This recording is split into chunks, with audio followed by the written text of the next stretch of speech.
Welcome to the Analysis Corner. We're going to be reviewing the Grimm brothers' version of Rumpelstiltskin in this video. As always, please do not take these videos as any form of definitive source or research material. These are just my own interpretations meant to incite further discovery on your part and are purely a fun mental exercise. I'm going to give a summary of the story, but if you want to hear the full version, here's a link to the video.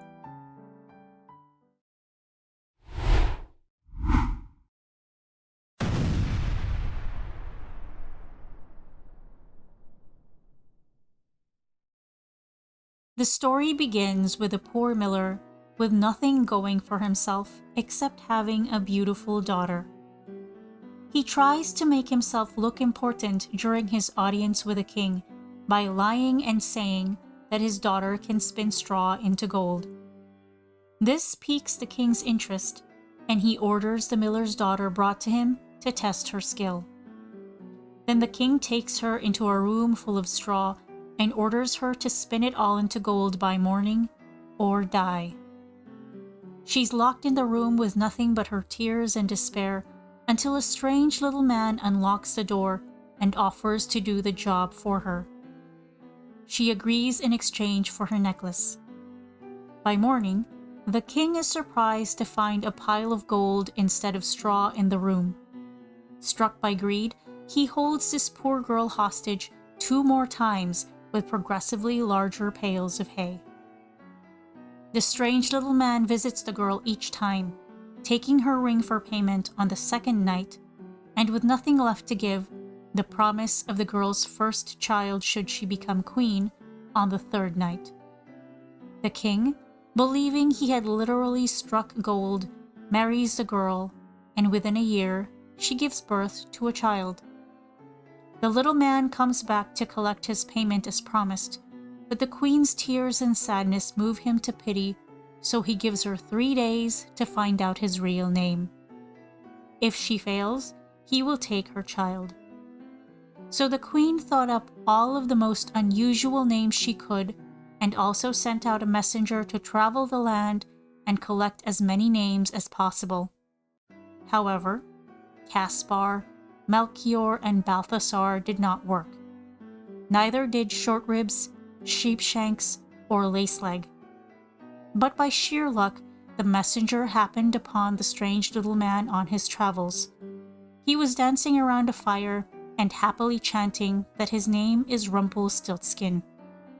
When the queen revealed his true name on the 3rd day, the little man became so angry that he screamed that the devil told her his name.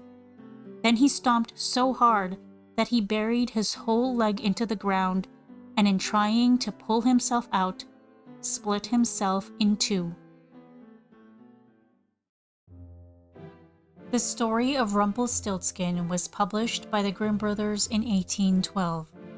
However, its origins may go back as far as 4,000 years ago.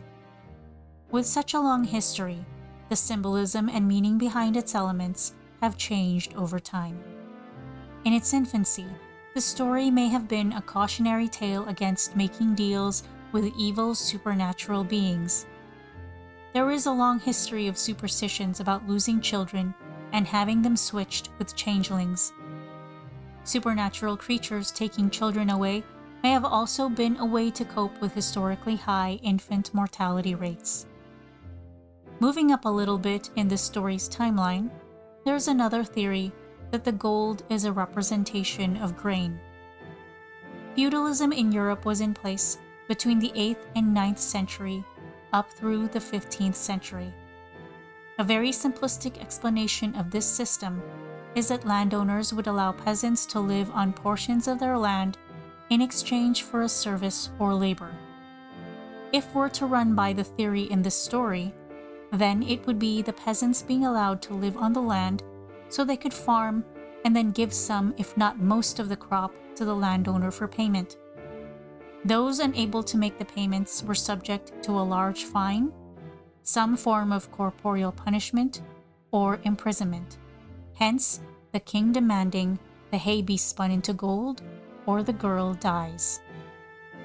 Feudalism was no longer in place by the time the Grimm brothers published their version of Rumpelstiltskin. It seems to have become more of an allegory about the ills of dishonesty and greed. If the miller hadn't lied about a non-existent skill his daughter had, then she wouldn't have gotten into trouble. If the king wasn't so blatantly greedy, he wouldn't have threatened to kill her if she couldn't produce the gold he wanted.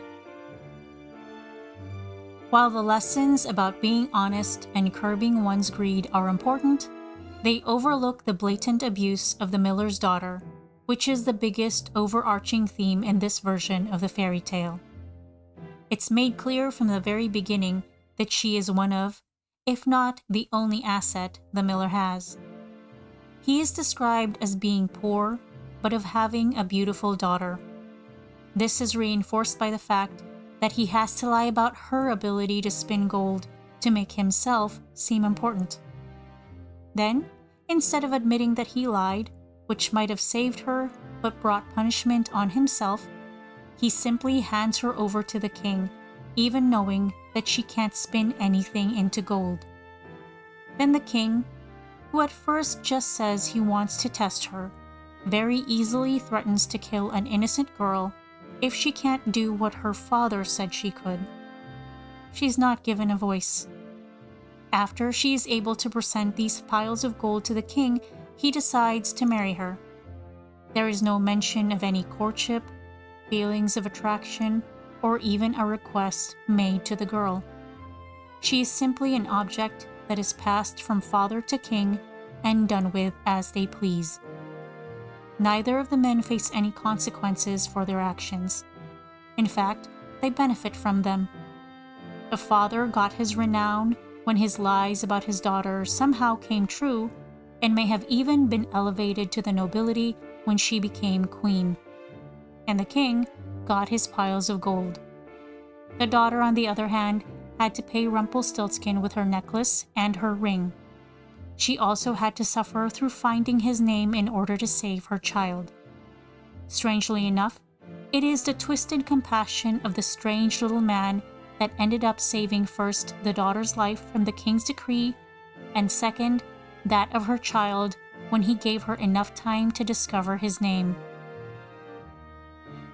In my previous analysis about Cinderella and her stepmother and stepsisters, I talked about the position of women in noble society and how they were inextricably tied to the men in their lives, essentially going from father to husband. It is painfully obvious that the situation is the same in Rumpelstiltskin. The saddest part is that here too, the only salvation these women find are through supernatural intervention.